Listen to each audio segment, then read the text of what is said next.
Jonathan Pogash is the cocktail guru, a mixologist and hospitality expert. See? Yeah. You know big words. Dude, I'm the cocktail guru. Cheers. Jeffrey's his dad, a wine and spirits author, historian, and consultant. So, I do my homework. With decades of experience, they're always looking for the next big thing. Join this father and son duo for a few laughs as they explore the hottest trends in hospitality with the service industry's leading trailblazers and tastemakers. Welcome to the Cocktail Guru Show. Dad, I really like the cowboy hat there. Well, thanks, John. I've been waiting for an excuse to wear this hat. You know, I've had this for probably 20 years, and it's brand new because I never wear it. Never. Is that the one that you got in? Did you get that in Colorado? Aspen, Colorado, at the famous hat shop in Aspen. Yeah, it was. Yeah, it's a very impressive hat shop, and they did. You probably got it. Well, you were working for a brand at that point, so you didn't have to pay for it. But I believe those are a gajillion dollars. I was working for an importer at the time who shall remain nameless, although I loved the company dearly. And the head of the Colorado state, the state manager for Colorado, decided he was going to buy, with his budget, hats for every member of the team. There were, I don't know, there had to be like 60 or 70 of us there, maybe even a few more. Those were the days. And he sent a message that said, just go to the hat shop, have your head measured, have them put a brand on the hat with your initials, and it's on me. Wow. And we did. We all did that. We all walked it. So that's so we could distinguish ourselves from all the other people walking around the Aspen Food and Wine Festival. And of course. Shortly after that event, a new president came onto the company, and he didn't really appreciate that particular purchase of hats. So they put the kibosh on the those freebies. But speaking of hats, do you see my hat? I do see your hat. And it's a Cocktail Guru baseball cap, which is, believe it or not, by happenstance available on our shop at thecocktailguru.com. So it's never too early for holiday gifts or post-holiday gifts. It's part of the Cocktail Guru schmeiss. The schmeiss. Yeah, okay. Yes. Yeah. That's Yiddish. Is that Yiddish for like novelty items or but schweiss? Well, but it's not free. It's not free, and it also schweiss kind of to me feels like it's not useful stuff. Oh no, not at all. Schmeiss can be very useful. So, but the reason I'm wearing my hat today is because we all have a little wanderlust in us, do we not? We all have a little gypsy, hint, little gypsy in us. Yes. And that sense of adventure, that sense of spirit, the sense of exploration is something that I love and cherish. And that's why I'm thrilled that we're having this particular episode today featuring Whiskey Gypsy. Very exciting. Hello, we have our special guests, Raj and Ari. Hey. Two very special guests, including Raj, who is the co-founder of this entire company and whiskey making endeavor, and Ari, who is the whiskey maker for Gypsy Whiskey or Whiskey Gypsy, whichever way you want to call it. And both are distinguished guests, and we're thrilled to have you on board, and we welcome you to the Cocktail Guru Show. Thank you, John. We appreciate it. Thank you for having us. You're really welcome. Excited. This is an incredible project with a fellow that most people out there probably know very well, Eric Church, the country singer, songwriter, incredible guy. I've been listening to his music for a very long time and love him. And now the two of you and Eric Church are involved in this very interesting, innovative whiskey making project. Can you tell us something about this and how Well, it came before about? hold on one second. Hold on one second. I just want to say that I don't know if I ever met Eric, but I was working on Kenny Chesney's rum when Blue Chair. Blue Chair Bay. So I was their initial master mixologist, and so I went on a couple of tour dates with the whole gang, and I believe must have been Country Fest in New England at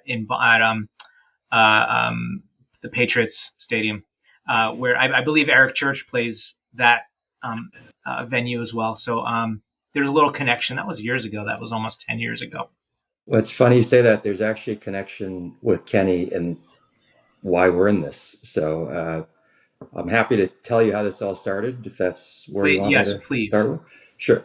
So so I met Eric on a golf trip that a mutual friend of ours organized, and Jeffrey, unlike you, didn't listen to country music. I did as a kid. My father would play Johnny Cash and some other music, and we actually watched Hee Haw, which I think everybody watched back then.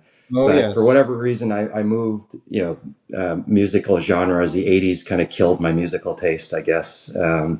And didn't really know who he was, but my friend kept insisting he's a big music star, big star. And so we went on this trip, and I just treat him like anybody else. And he's just a very solid human being. He's just a good guy. And we had a great time. We bonded, and, over a lot of late night drinking. And we were kind of picking each other's brains on our different careers, and how he got to where he was, how I got to where I was, and we started talking about my businesses, and then I started asking him about whiskey because he mentioned the Jack Daniel's partnership, and he said I'm only the second person ever to have my name on a bottle.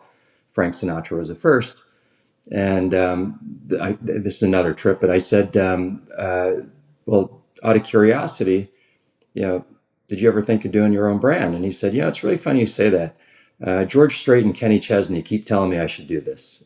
And, they've been really pushing me to start my own brand. And he said, what do you know about it? I said, I don't really know a lot. I mean, I know the products that I like. But I said, I've got a good buddy named Joe Magliocco who owns Michter's. Let me text him and see if he can give us some ideas. And so I texted him. He called back in 15 seconds. And I talked to him for about an hour. And his advice was, don't do it. It's a very tough. Oh, really? Yeah. Well, Right. it was good advice. It's good, solid advice. It was good advice. This is a very, very hard business to break into. And you look at the systems kind of stacked against small producers in terms of the 3-tier system. It's very hard to break into this. So, but after a while, I just kept picking Joe's brain. I realized I knew some folks who were the ex-chairman at High West, and I just kept calling some people, and I didn't think anything of it. Eric called me after the trip a couple times, and then my friend kept pestering me. I was at a Little League game. He said, hey, did you call Eric yet? I said, no, I haven't. He said, well, he's really interested in learning, in looking at this. And so I finally called him, and I said, he said, what do you think? Should we do this? I said, well, I don't know enough. Let me do more research. And that's when I started calling some of these folks up. And I took about 3 months, almost 6 months. And, I realized a couple things. One was there's a ton of celebrity spirits, not just in whiskey, but across the spectrum. And the ones that failed were ones that basically they just took the person's name and slapped it on a bottle, and, that person disappeared, and they're just getting a percentage, so they don't care. And I said, if we're going to do this, we got to do a couple of things. One, we have to really, it can't be you on the bottle. And he 100% agreed. He didn't want it to be about him. And two, we got to make sure we make the best product we can make. I don't want to go in with a Me Too product and try to convince people they should buy this. I said, we should go in at premium, because that's going to give us the most ability to really differentiate ourselves. And it has, the least amount of competition. And so we fast forward another 3 months, and he was getting kind of pissed at me. He said, what takes you so damn long? I said, well, I said, Eric, I don't think you realize how much money this is going to take to do this right. And so I found a general manager, Andrea Myers. She had worked at Heaven's Door and Angel's Envy. And then I really was looking for a master distiller, master blender. And I had interviewed a lot of household names that you would know. And it was kind of fortuitous. Somebody had mentioned Ari, and I had kind of seen him in a Google search when I was looking, and I just cold called him. And we had an amazing call, and it was completely different than any other call that I had. Ari and I kind of geeked out because I have a little bit of a science background. I was supposed to be a doctor, but unfortunately for my parents, they were very disappointed. I decided to go into business. And yeah, that was the Indian parents. It was the biggest disappointment in their lives that I didn't become a doctor. And so we kind of geeked out on the science of making product. And yeah, Ari was telling about chemical compounds and how it can affect flavor profile. And we were talking about, well, can you test it when you're making these products? And it was fascinating. So I called Eric up. I said, Eric, I want you to interview a couple of these folks. I'm not going to tell you which one I prefer, but I think you're going to be surprised. And so he called these different folks. He called me after each one. And then he spoke to Ari, and he's like, he's our guy. I said, you're right. That's the one. That's awesome. Ari, when you got that call from Raj, and you had that conversation, were you like, oh no, another celebrity brand? Here we go.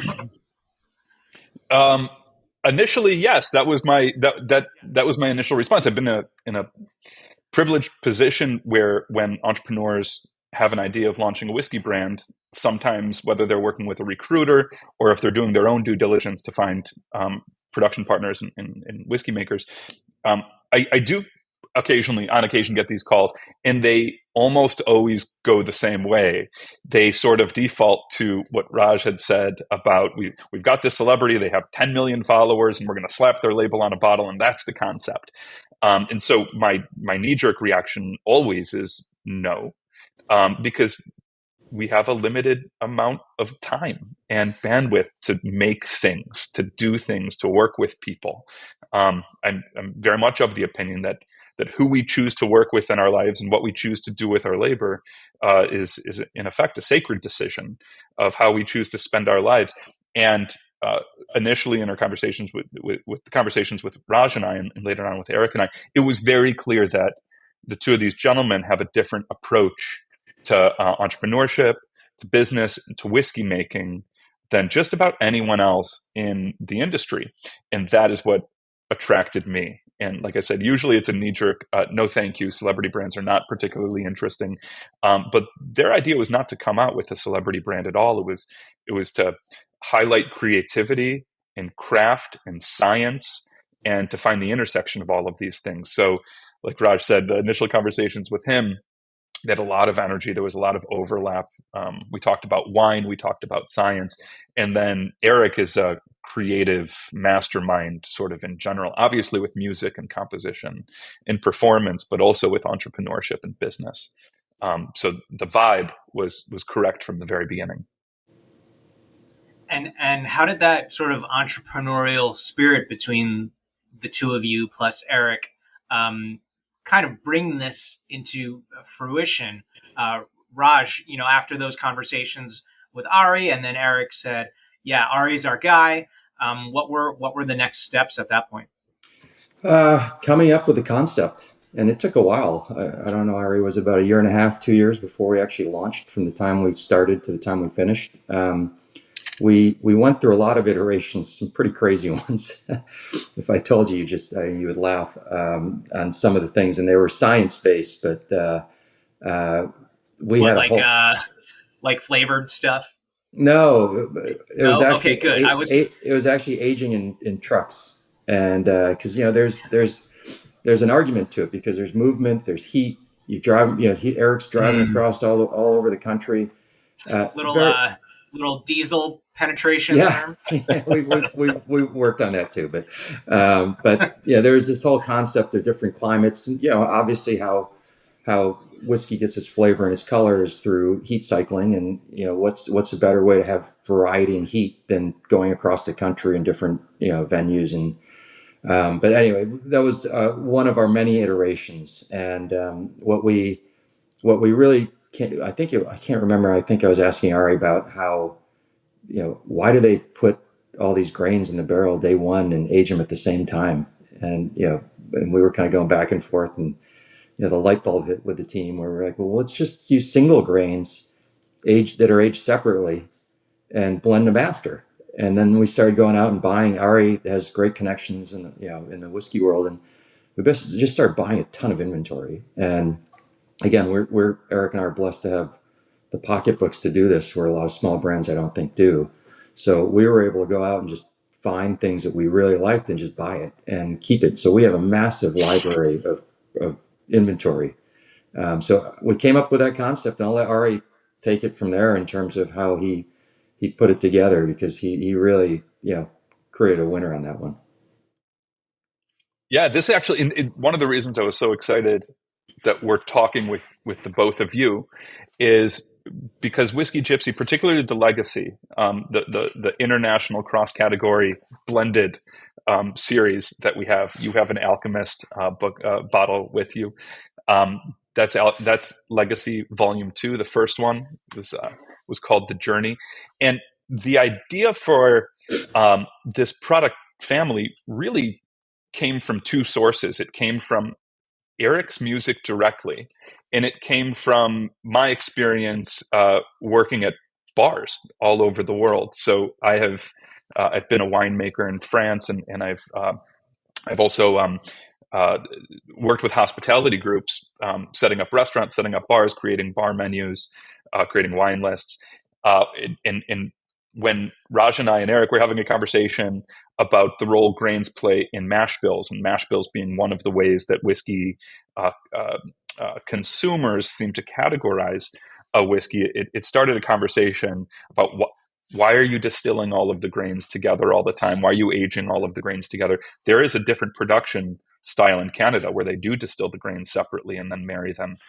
after the fact. And it reminded me of a bar that I managed where the happy hour, every day the happy hour was we would bring out, and this is the distillers, this is the whiskey blender's main tool in the world, is a 50 milliliter graduated cylinder. This is the tool of the trade for whiskey makers, and I always recommend that bartenders keep them behind the bar as well.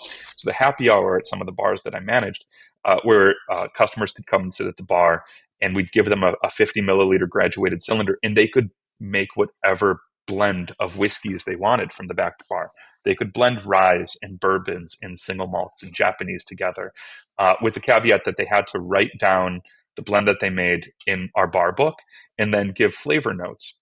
So the concept of cross-category international blending of bottle-worthy spirits, which is what Legacy has turned into, really began as a happy hour special in bars, and it became a real magnet for other bartenders who would come to happy hour so that they could start blending products on their own, as well as whiskey connoisseurs from around the region. So that was one concept, and it was also from listening to Eric's music. I like Raj, wasn't deeply familiar with Eric's music. I had heard a couple of his songs on the radio, but it was clear from the outset that Eric is a unique composer, musician, singer-songwriter who is incorporating these musical threads from various musical traditions. So yes, there's certainly country music, and you can hear the influence of Hank Williams and Johnny Cash in that entire tradition. But there's also a lot of Bob Seger, who comes from Raj and I's neck of the woods, and there's arena rock, and there's elements of hip hop and blues. And one of the things that Eric does really well is weave together these different musical traditions into his own expression. So we felt like there was a cool parallel between the idea of taking whiskeys from all over the world and blending them in new styles and new ways, whiskeys that had never been blended together, certainly commercially. And it paralleled sort of Eric's creative process.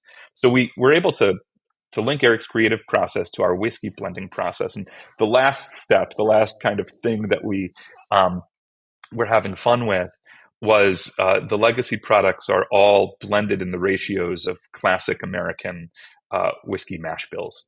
So the very first product we put out was a 70% essentially corn, 21% rye, 9% malted barley. So a reconstructed mash bill using really nice grain forward spirits. The Alchemist, which is the one you have behind you, is our riff on a 36% rye, or a high rye mash bill. So it's 60% 11-year-old corn whiskey, 36% 18-year-old rye, finished in 3 different barrels, and then 4% Indian single malt. So again, we're playing with the idea of mash bill and playing with the idea of blending international whiskeys from various categories. And look how cool this is. Look at this. Oh, look at that. The That's bottle, super cool. This is The Alchemist hidden in a false book. Wow. It's beautifully done. It looks and feels like an actual book. It's beautiful. I want to take a quick break, and then when we come back, I'd like to taste the product, because Dad, we both have some, and I'm going to taste it with you. And then, more importantly, Raj, when we come back from the break, we also need to know how many mulligans Eric Church is allowed when you play out on the when you play a match. Okay, we'll be right back. Unleashed Coffee is a farm-to-cup adventure like no other. Step into a world where exceptional flavors, tantalizing aromas, and rich mouthfeel take you on a journey from your kitchen to the picturesque coffee plantations at origin. At Unleashed Coffee, we believe in fostering connections between coffee lovers and the hardworking farmers behind each bean. Join the journey through our coffee subscription program and gain access to our exclusive online community, connecting you to fellow enthusiasts and the producers of your morning brew. To help you extract every nuance of flavor from our beans, take part in our on-demand coffee brewing courses right in the comfort of your own home. If you are seeking B2B coffee solutions that go beyond just beans, our comprehensive wholesale packages cater to the diverse needs of mobile carts, farm stands, restaurants, cafes, retail shelves, and more. Use coupon code GURUCOFFEE at the checkout to receive 10% off your first purchase at unleashedcoffee.com. Okay, and now we're back. You don't have to answer the mulligan question, but I'd like to... It depends if he's on my team or not. Oh, right. Okay. I'd like to try our Gypsy Explorer, 103 proof, right? So 51.5% ABV. That's it has cask strength. Yeah. It's cask strength. It has a really interesting, so 66% corn, 30% rye, 4% malted barley. And then it has a flavor profile on the back, which is, I think, very helpful for people. I don't see that very often. And distilled in Kentucky and Indiana. So, you source your product from Kentucky and Indiana, and then finished, blended, bottled at Whiskey Gypsy in Nashville, which I assume is where you're calling in from, Ari. Are you where are you right now, Ari? I'm in an undisclosed bunker. No, just kidding. Okay. I happen to be in a whiskey warehouse in Michigan, but I am down at the Whiskey Gypsy barrel warehouse in Nashville very regularly. Yeah. And the Explorer consists of 2 bourbons aged for 6 years each. Correct. Yeah, that's right. In fact, it's a high rye and a low rye blended together to achieve a mid-rye profile. So it's a little different. The base spirit is a little different than most anything out there. And then it goes through a secondary aging with wood from 2 different regions, from American oak from Appalachia and French oak from the Transe forest. And there are varieties of American oak, depending on where the American oak grows, whether it's Missouri or the Pacific Northwest or Appalachia or Minnesota, it will have quite different characteristics. So American oak is a broad category. Same with French oak. And so we looked at various forests, very specific forests around France, to determine the right location, the right origin for the wood. And these were the 2 forests that we decided upon.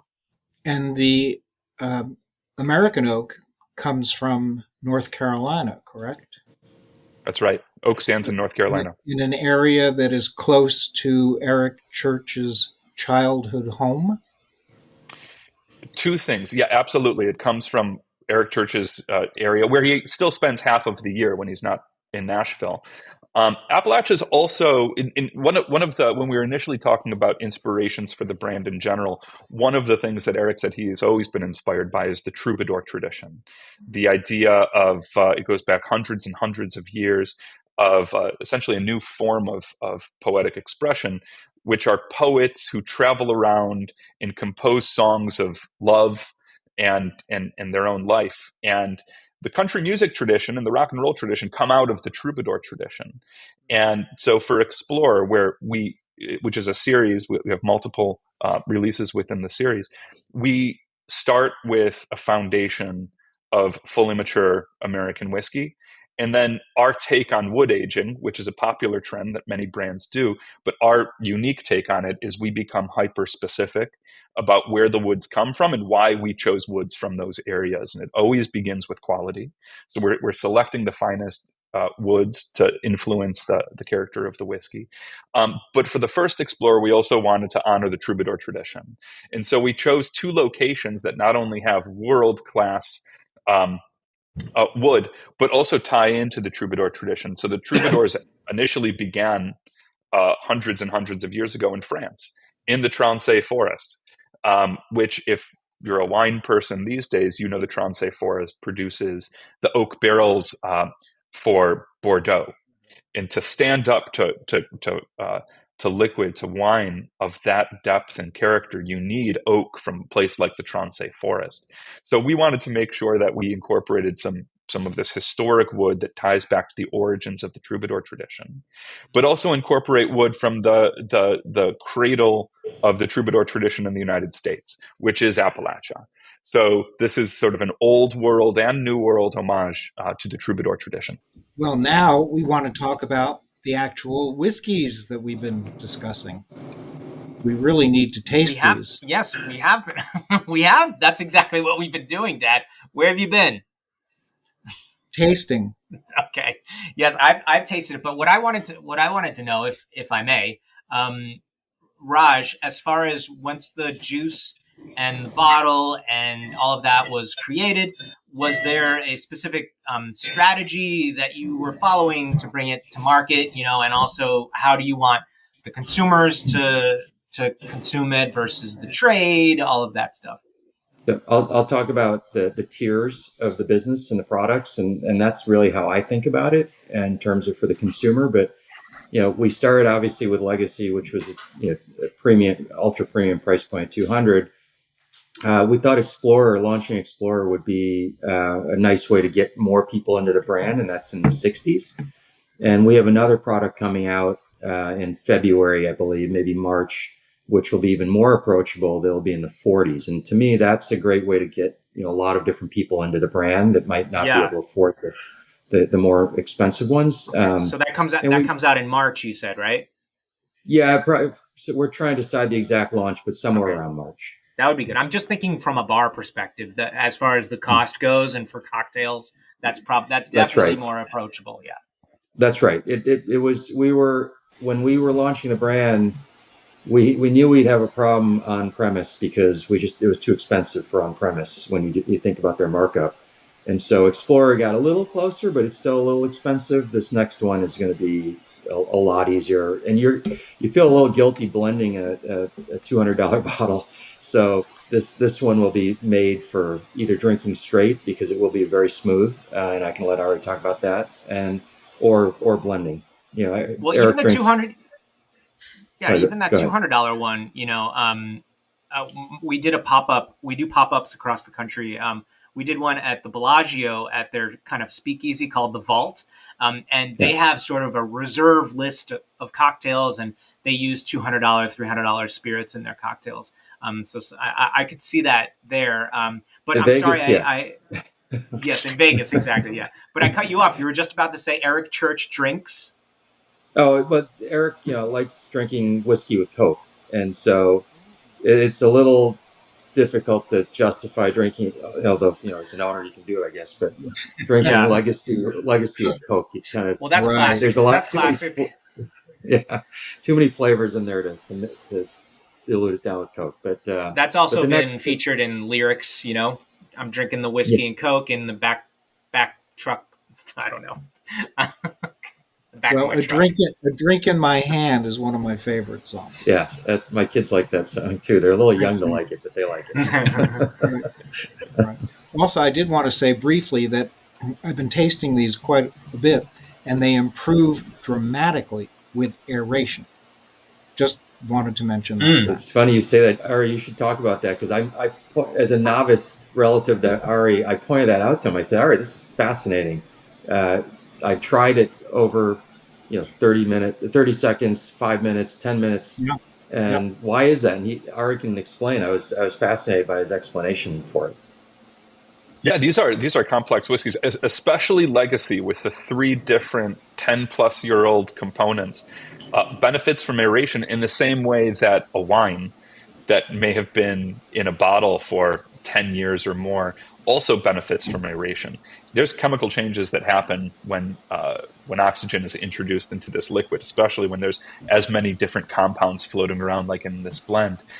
So not only does it change over time as air essentially creates chemical reactions, but if you add even a little bit of water and change the ethanol water ratio, compounds and aromas will come out of solution, or ice will do the same thing. So these are really all of the products that we make, whether it's because of the secondary wood aging or because the complexity of the spirits and the blend, evolve in the glass. It's a story that sort of opens up in the glass. So we encourage you to sit with it, spin around, let the air get in there, see how it affects the aroma. Add a little bit of ice, or a little bit of water, and these spirits, like all complex spirits, evolve in the glass, and you'll have a different experience between your first sip and your last sip. And Dad, I'm just noticing the glass that you're using to taste, and then the glass that I have. So I have a Glencairn glass, and you have what kind of glass? I'm using, actually, both of them are cognac tasting glasses, because I love them. I love the shapes, and I think they really highlight spirits very nicely, whether it's cognac or whiskey or rum. Very good. And I'll tell you, the Explorer is really coming into its own and becoming much smoother and more delicate than it was just even a few minutes ago. Yes, I'm getting some berry notes that I didn't have before. Like that, I guess that dry. Yeah, the Explorer is quite. Yeah, the dry fruit comes through, and the Explorer is pretty smooth for an 103 proof spirit. One of the reasons is that's a choice that we made in the production process, which is when we're allowing the spirits to marry, to meld in a tank. Most distilleries will close the tank to keep everything inside. We actually crack the top of the tank, and we allow some of the more volatile compounds, which are the compounds that tend to burn the nostril. Those more volatile compounds, we let the spirits marry for at least 72 hours. That will blow off some of those more volatile compounds, and it creates a smoother spirit. It takes longer. It takes a little bit more babysitting than your traditional harvest a barrel, bottle a barrel. It's an added step in the process, but we think it yields a better product. And normally I wouldn't expect a 6-year-old bourbon to be as smooth as this one. Really, really good. Really nice. It's really delicious. And, we always wish that we had more time to chat with you guys and our guests in general. But our time has come to a close. But I do want to say that Raj, my dad, and I are available to play a foursome with you and Eric anytime. Anytime. Are you golfers? A little bit. I need 100 mulligans. Okay. About 100. And a bunch of boxes of balls. 18, and a lot of balls. We have plenty of whiskey gypsy balls. And whiskey, we'd love to. And we're also available to kind of, just go on tour with Eric and the whiskey, personal mixologists. But yeah, I'll fit right in with my hat. You will fit right in. Well, thank you so much. Best of luck with the product. And at some point we'd love to hang out in person and do some more stuff together. So thanks so much. That'd be great. We'd appreciate it. Thank you very much. Thank you for the time. Raj and Ari, Thanks for having us. so much. It was wonderful meeting you both and discussing Gypsy whiskey with you. Thank you. Ditto. Thank you. The Cocktail Guru presents Cocktail Commentary with Jeffrey Pogash. Sit back and enjoy the story of the flowing bowl. Hello, my friends. And welcome back to Cocktail Commentary. I know it's hard to imagine what life was like before we had cocktails, but my friends, there was such a moment in time. And what a fun and glorious moment it must have been, really. In fact, it was a simpler life, less complicated, and in some ways, more satisfying. There were fewer choices. Today, when you go to a bar, you have to wade knee-deep in this martini or that martini or the teeny-weeny martini. You know what I mean. Some of you already know that Jerry Thomas, a.k.a. Professor Jeremiah Thomas, is the one who first codified the cocktail in his 1862 book, How to Mix Drinks, or the Bon Vivant's Companion. This is the cocktail lover's Bible, since it's the first time that cocktail recipes were published in book form. We know that there were most likely cocktail recipes written on scraps of paper, but not available in a book for the world to see until renowned bartender Jerry Thomas came along. So exactly what type of book with drink recipes was available before 1862? People drank, right? Yeah, they did. They had to get their recipes from somewhere. Interestingly, a woman, that's right, I said a woman, by the name of Mrs. Isabella Beeton, published a world-famous groundbreaking work called Mrs. Beeton's Book of Household Management in 1861, a year before Jerry Thomas's book, in which she did include a few recipes for spirit-based beverages, along with non-alcoholic drinks. But the word cocktail is nowhere to be found, of course. We have to go back to 1827 to find a book devoted entirely to mixed drink recipes. Its title is Oxford Nightcaps, and yes, it was published for Oxford University. The subtitle is, quote, being a collection of receipts used for making beverages in the university. These are recipes used when dignitaries, such as members of the clergy, would come to pay a visit to the university.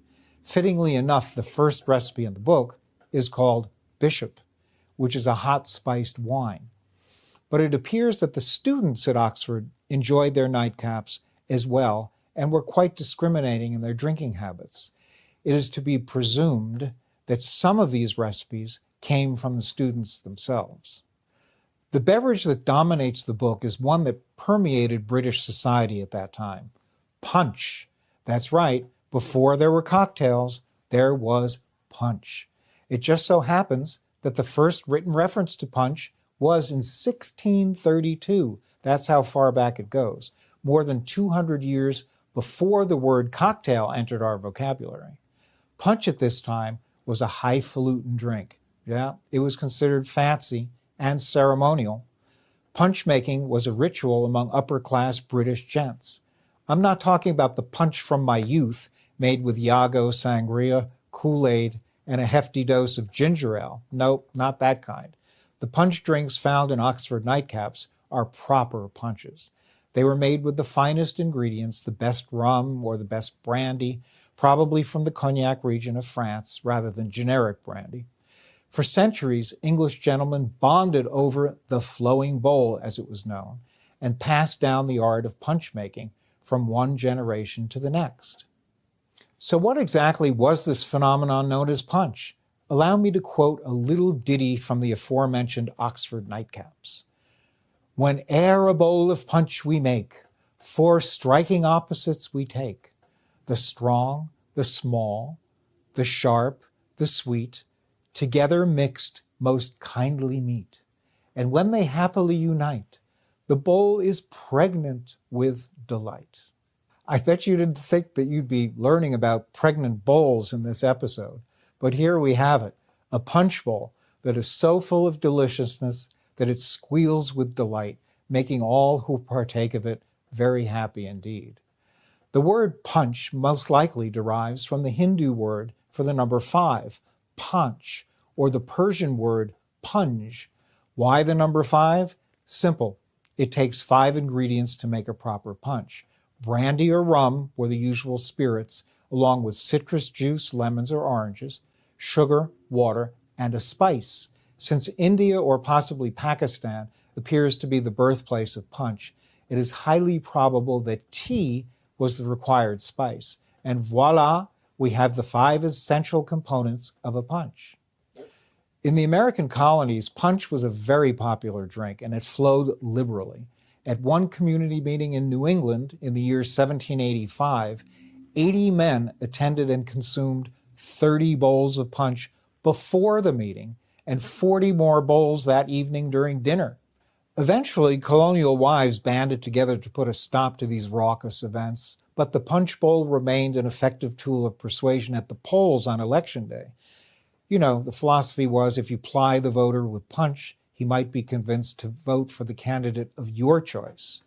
Eventually, the practice was banned during elections, but punch continued to thrive in various forms. And now you'll learn the rest of the story. In the 19th century, America's wealthy elite spent a great deal of time hosting the most lavish dinners imaginable at restaurants that were created specifically to cater to this ritzy clientele. The Astors, the Rockefellers, the Vanderbilts, J.P. Morgan, and the Carnegies, just to name a few, flocked to the palaces of gastronomy like Delmonico's, the Waldorf Astoria, and Sherry's, where great food was served and guests were often treated to performances that would rival the spectacular and glitzy Las Vegas floor shows of today. You don't believe me? Punch was served at all of these events, mostly a frozen Roman punch topped with a dollop of meringue, served as individual cocktails during the intermezzo, a palate cleanser between courses. In the Gilded Age of 1896, the infamous Seeley Brothers dinner was held in a very private room at Sherry's restaurant, owned by Louis Sherry, whose name became synonymous with fancy ice cream when I was growing up. The dinner, a bachelor party, featured the exotic dancer Little Egypt and her troupe as the guest headliner. For those of you who don't recognize the name, Little Egypt is the young lady who made the Hoochie Coochie famous. Before the evening ended, New York's finest police officers raided the joint. In the chaos, Little Egypt escaped and was nowhere to be found, but she ended up suing the Seeley brothers for non-payment of her fee, and it is said that the brothers were never able to overcome the scandalous publicity. Exactly who were these guys? As it turns out, Herbert and Duncan had quite a lineage to live up to. It seems that their middle name was Barnum. Yes, like P.T. Barnum, the great showman and founder of the circus, who was their grandfather. And now you know the rest of the story.